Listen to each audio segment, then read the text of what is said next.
அனைவருக்கும் வணக்கம். இந்த வீடியோவில் நம்ம பார்க்க போகிற டாபிக் என்னன்னு பார்த்தீங்கன்னா, ரொம்ப முக்கியமான டாபிக். இந்த மாதிரியான கொஸ்டின் தான் தற்போது நடைபெறும் காம்படிட்டிவ் எக்ஸாமில் எல்லா எக்ஸாம்லேயும் கேட்கப்படுது. அதாவது டிஎன்பிஎஸ்சி, ரயில்வே, எஸ்எஸ்சி போன்ற தேர்வுகளில் பார்த்தீங்கன்னா, இந்த மாதிரியான கொஸ்டின்கள் பார்த்தீங்கன்னா, பொறுத்துக வடிவிலும் அல்லது கூற்று காரணங்க வடிவிலும் அடிக்கடி கேட்கப்படுற கொஸ்டின். அதில் ஒரு டாப்பிக்காக தான் இப்போ நம்ம பார்க்க போகிறோம். இப்போ பார்க்க போகிற டாபிக் ரொம்ப முக்கியமான டாபிக். இது என்னென்னு பார்த்தீங்கன்னா, மராத்திய மன்னர்களில் மிக சிறப்பாக ஆட்சி புரிந்த சிவாஜியின் கீழ் இருந்த 8 அமைச்சர்களின் பெயர்கள் மற்றும் அவர்களின் பணிகளை தான் பார்க்க போகிறோம்.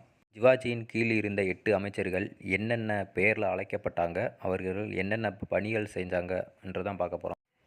சிவாஜி மன்னரின் அமைச்சரவையில் இருந்த 8 அமைச்சர்களின் குழுவின் பெயர் தான் அஷ்டபிரதான் என்று அழைக்கப்பட்டது.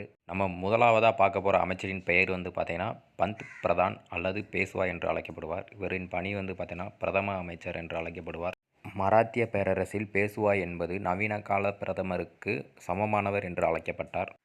நம்ம அடுத்ததாக பார்க்க போகிற அமைச்சரின் பெயர் பார்த்தீங்கன்னா அமத்யா அல்லது மஜும்தார். இவர் என்ன பதவியில் இருந்தார் பார்த்தீங்கன்னா நிதி அமைச்சராக பதவி வகித்திருப்பார். அடுத்தபடியாக பார்க்க போகிற பெயர் பார்த்தீங்கன்னா சுர்னாவில் அல்லது சச்சிவ் என்று அழைக்கப்பட்டவர் யாருன்னு பார்த்தீங்கன்னா செயலாளர் பொறுப்பில் அமர்த்தப்பட்டவர். நான்காவதாக பார்க்க போகிற அமைச்சரின் பெயர் பார்த்தீங்கன்னா வாக்கிய நாவிஸ் என்று அழைக்கப்பட்ட உள்துறை அமைச்சர்.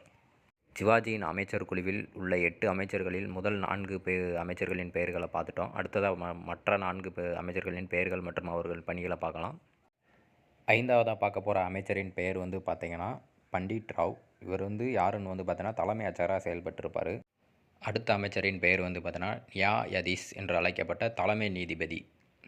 இவர் பார்த்தீங்கன்னா சிவாஜியின் அமைச்சர் குழுவில் தலைமை நீதிபதியாக செயல்பட்டிருப்பார். நம்ம 7ஆவதாக பார்க்க போகிற அமைச்சரின் பெயர் பார்த்தீங்கன்னா சுந்த் அல்லது துபீர் என்று அழைக்கப்பட்ட வெளியுறவுத்துறை அமைச்சர். இவர் சிவாஜியின் அமைச்சர் குழுவில் பார்த்தீங்கன்னா வெளியுறவுத்துறை அமைச்சராக செயல்பட்டிருப்பார். நம்ம கடைசியாக மற்றும் 8ஆவதாக பார்க்க போகிற அமைச்சரின் பெயர் பார்த்தீங்கன்னா சர்கி நௌபத் அல்லது சேனாதிபதி என்று அழைக்கப்பட்ட தலைமை தளபதி என்ற பொறுப்பில் இருந்த சிவாஜி மன்னரின் அமைச்சர்களில் ஒருவர் ஆவார். இந்த வீடியோ பதிவு உங்களுக்கு பயனுள்ளதாக இருக்கும் என்று நம்புகிறேன். இதே போன்ற பயனுள்ள தகவல்களுக்கு நம்ம சேனலை மறக்காமல் சப்ஸ்கிரைப் பண்ணுங்கள். உங்களோட சப்போர்ட் கண்டிப்பாக எங்களுக்கு தேவை. இதேமாதிரி அப்டேட்டுக்கு அடுத்தடுத்த வீடியோவில் நம்ம பார்க்கலாம். நன்றி, வணக்கம்.